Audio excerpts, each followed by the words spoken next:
In the headlines, water shortage concerns may be a thing of the past as the WASCO receives 2 water trucks as part of a $400,000 investment. 27 graduating community health aides told their role is critical in light of the limited number of nurses in the health system. And Dominica leads the OECS in launching a music talk program. I am Andrea Louis with the Channel 5 News. Back with the details after this.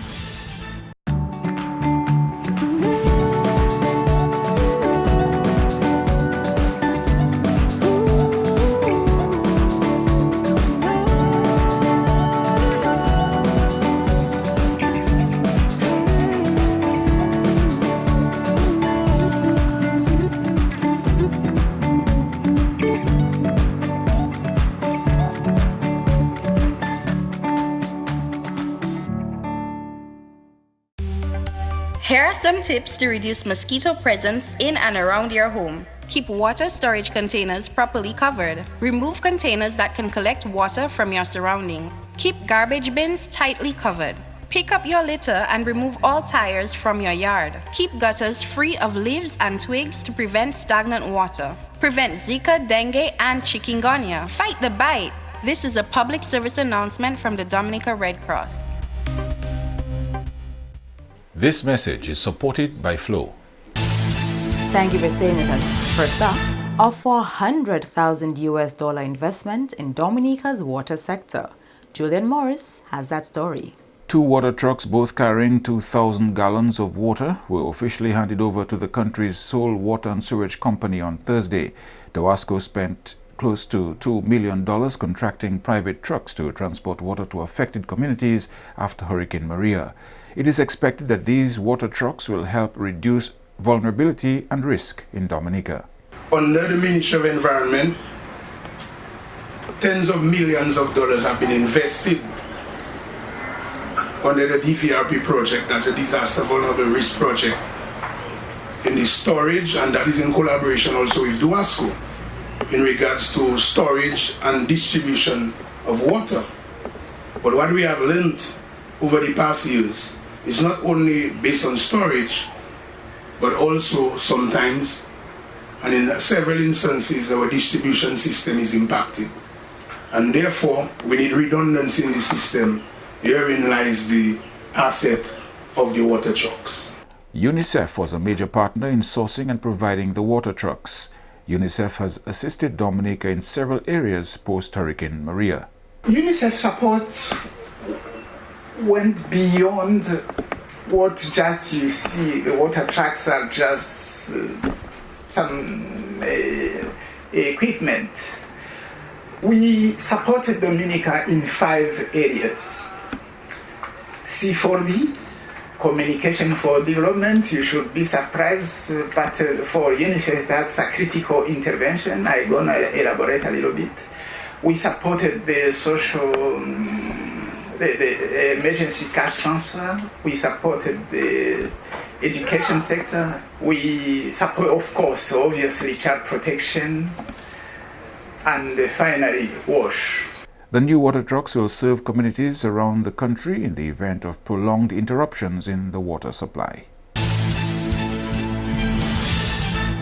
Thursday's function was twofold as the WASCO also commissioned the new Pishley water intake. Minister for Climate Resilience Joseph Isaac says the new intake will help with the provision of potable water in the south of the country by serving the communities of Pishley, Grand Bay, Grand Colibri and Tetmon.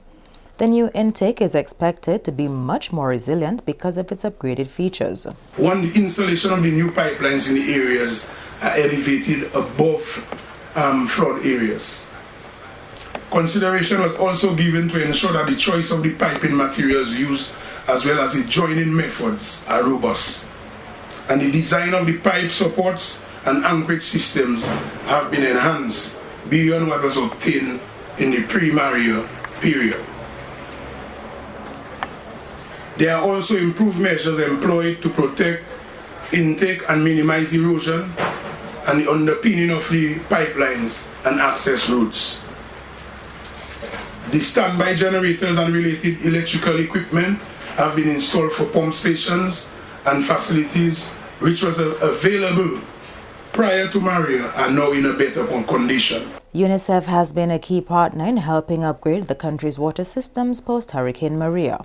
UNICEF has also contributed $100,000 towards the restoration of the Paybush, Mopak, Dodan, Tibo water supply project, which was severely affected by the hurricane. Another $100,000 was contributed towards the rehabilitation of the Belviche water supply. UNICEF also contributed towards the trucking of water to various schools around the island and assisted with the monitoring of water quality.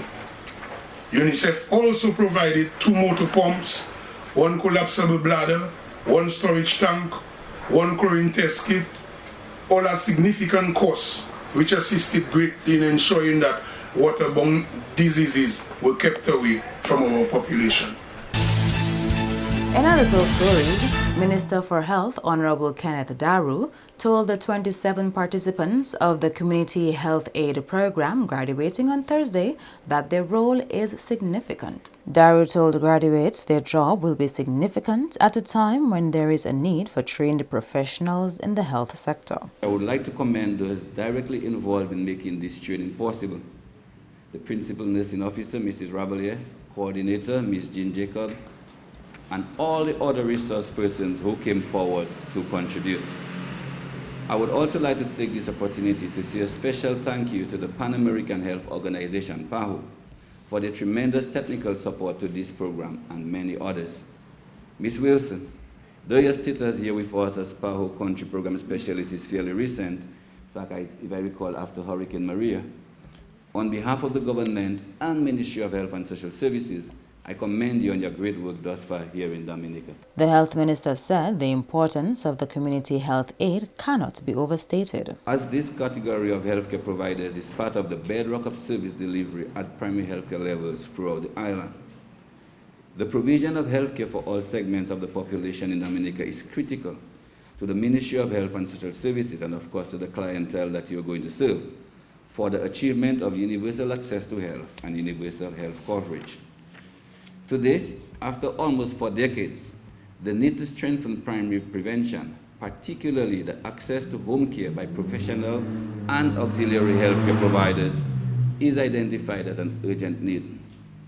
This is in context of demographic factors such as the increased life expectancy and an aging population, demand for healthcare, coupled with socioeconomic challenges and epidemiological concerns, to include the high prevalence of chronic and non-communicable diseases, non-compliance to treatment, resulting in high incidence of readmissions and overcrowding on the medical wards at our national hospital.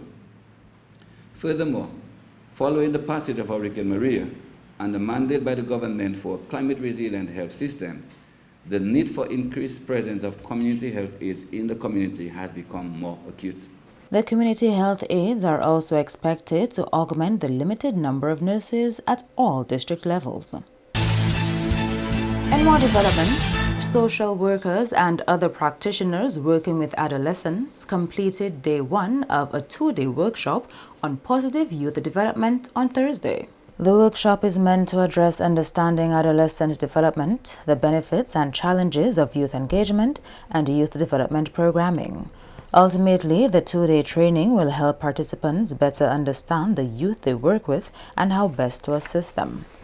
The 2-day training, designed by Cornell University, is being facilitated by Hanif Benjamin, who holds a clinical Master's of Social Work and a degree in Criminal Justice. USAID brought Mr. Benjamin in to conduct this program within the context of the OECS Juvenile Justice Reform Project. And this is the last stop in the hub in terms of getting the people of Kura with adolescent development, brain development, and positive youth development. Why is it so important that these practitioners get a handle on how the young people's, how their minds work and what may be going on with them? Well, I think the question in itself speaks. The fact is that we have been doing what we know for so long, and we have to change the way in which we operate with young people, because we are seeing in the main it has not worked. We're seeing problems with the way the justice system interact with the young person. It is more punitive and less rehabilitative.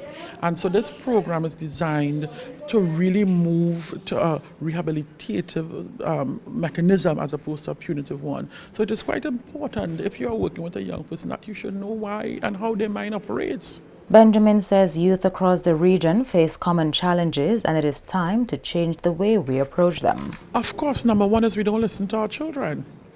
That's number one. We don't listen to young people saying to us all the time, we the adults, we don't listen to them. We don't give them the voice. And so they don't speak to us. And so it always comes as a surprise when a young person goes in a particular direction because they're talking to someone else. They're talking to their friends, to someone else, but except their parents, teachers, and our leaders. And I think the time is right for us to move away from that paradigm where we allow young people the voice to really come to mom and say, Mom, I feel this way, or Dad, I'm going through this, or Miss, this is how I feel. Benjamin believes open lines of communication with youth make it easier to address adolescent problems. On the substance abuse issue and how it affects the youth, Benjamin agrees it is an issue and decriminalizing cannabis could pose certain challenges, not just to the youth, but also for those who work with them. It is very important because we did touch on it this morning because as a practitioner, we have been talking about substance abuse for a long time and the effect, the impact on the adolescent brain. And the research is quite clear that it has negative impact on the adolescent brain and in some cases far-reaching lifelong learning implications. And so the entire Caribbean, we are now engrossed in the conversation about marijuana in some form or fashion, whether it is legalization for medical use, recreational use, whatever it is. My concern and my caution has always been to ensure that under the age of 25, it is not in whatever form for young people because the brain has not been fully developed until about age 25. And so if you want to introduce this marijuana in whichever, whether it is a medical or whatever it is, it should not be done before the age of age 25 because the lifelong implication is real. The research is very clear, and this is not a research done by me, but this is research done by institutes throughout the world. And so my advice in the conversation is, while you want to take it to the next level, and I agree we should take the conversation to the next level, we must also understand the ramification for people under the age of 25. Dominica is behind other regional countries which have already enacted legislation to facilitate the implementation of Phase 2 of the OECS USAID Juvenile Justice Reform Project. Gloria Septra Augustus is technical specialist with Phase 2 of the OECS USA Juvenile Justice Reform Project. She spoke to Channel 5 News during an ongoing workshop for practitioners who work with adolescents on Thursday. Part of that training focuses on youth development and the adolescent brain. It's part of a new approach to dealing with adolescents. A lot of you may be aware that Phase 1 happened from 2012 to 2016, and Phase 2 is now from October 2016 to September 2020. This is in an effort to change the juvenile justice system in the 6 independent member states of the OECS. And one of the things that when we look at changing the system, it's not just about the laws, it's not just about building buildings and so on. It's also a lot to do with the people in the system, because it's a whole change from a punitive mindset to one of diversion, one of rehabilitation.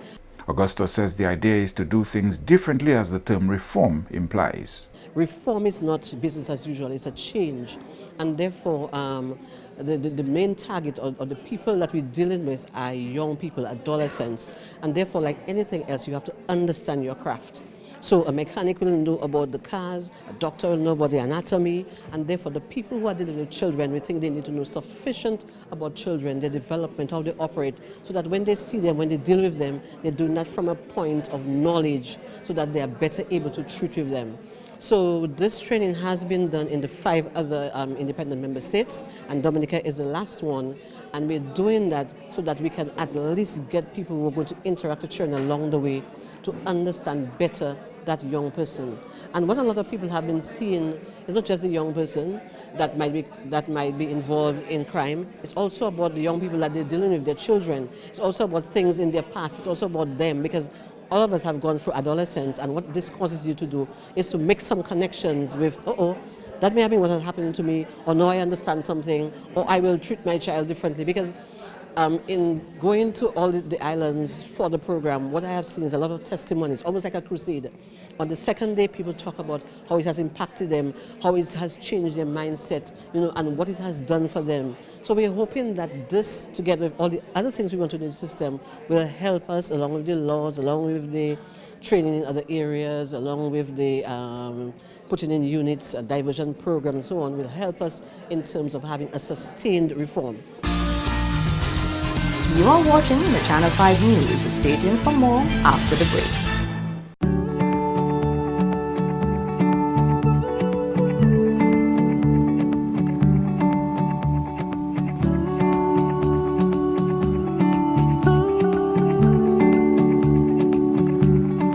Persons with TB sneeze or cough, healthy persons nearby breathe in the droplets and the bacteria can lodge in their lungs. People with weakened immune systems such as HIV/AIDS, alcohol and drug users, smokers, children, and the elderly are most susceptible. Persons with a cough should take precautions when in contact with persons in public places. Cover your mouth when sneezing and coughing. Visit your doctor or health center. You must complete your treatment. TB can be cured even with HIV. Be responsible. Help stop the spread of TB and HIV. Protect yourself and others. Welcome back. Dominica will be the first among 10 OECS countries to host the inaugural Music Talk project. The OECS Music Talk is a 3-phase program expected to span 1 year. The first phase will take place at the UE Open Campus on Friday. Technical Specialist for Creative Industries in the OECS Comparative Business Unit, Sobas Esprit, says this program is geared at helping youth thrive in the music industry. The OECS Music Talk is a series of discussions on young and the music industry, and really trying to connect young musicians with established, experienced musicians in each member state. We are actually launching the program in Dominica tomorrow night. The program basically is an opportunity for us to hear stories of celebrated Dominican musicians over a 2-hour period, and interaction between them and young musicians 30 years and under. We call mentees, because the program overall is a mentorship and artist development program. The focus group is young people who already work in the music industry.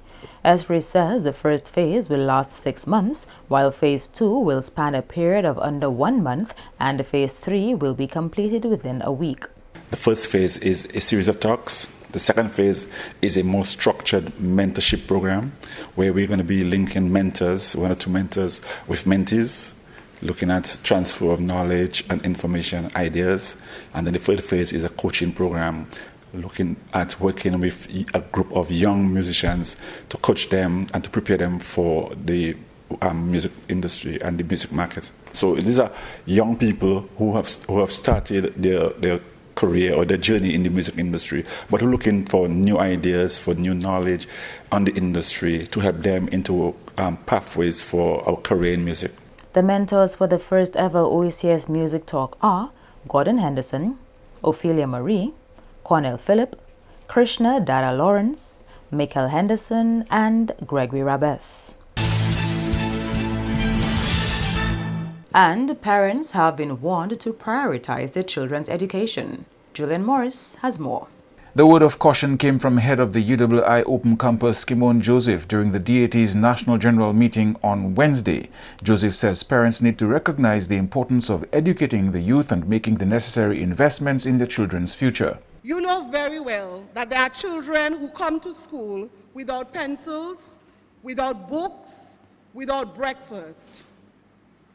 But what you also know is that when you call some parents in to talk about what their children need, their cell phone is much more stylish than yours, their weave is fresh, and their nails are very well done.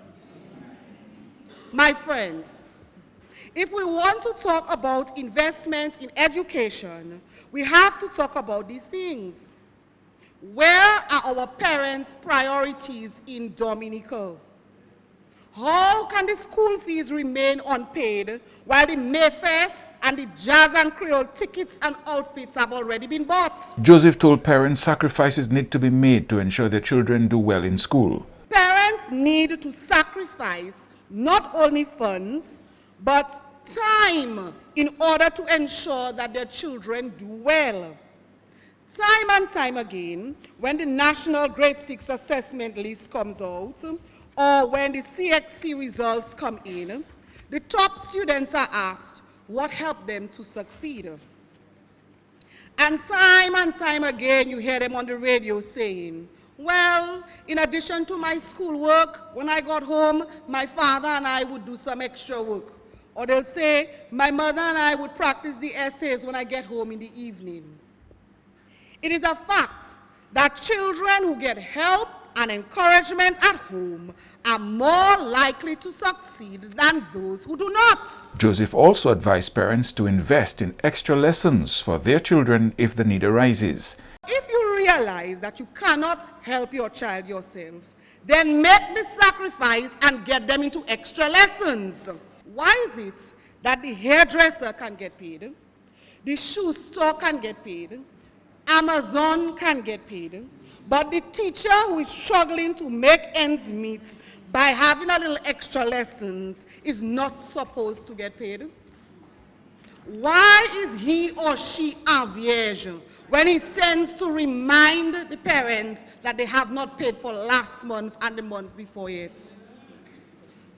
Where is the law that makes it okay for teachers to wait, but your top-up cannot wait? The 20th National General Meeting of the DAT was held under the theme Education, an Essential Investment.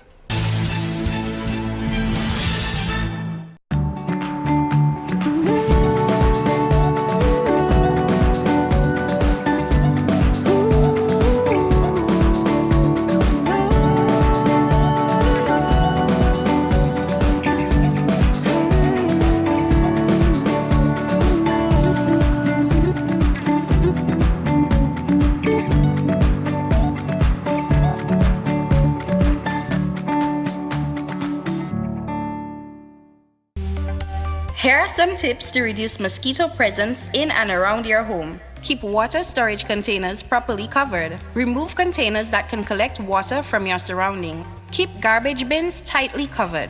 Pick up your litter and remove all tires from your yard. Keep gutters free of leaves and twigs to prevent stagnant water. Prevent Zika, Dengue, and Chikungunya. Fight the bite. This is a public service announcement from the Dominica Red Cross. This message is supported by Flow. To end the news, the headlines again.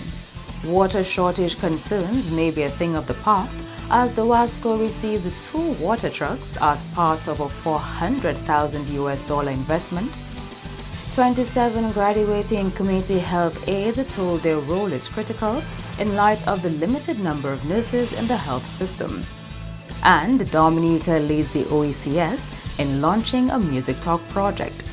Feel free to contact us at news@MOSQUITO.com. You can also access or past the newscast on our YouTube channel. On behalf of the entire production team, I am Andrea Louis, and to all of our viewers around the world, thank you so much for watching. Join us tomorrow.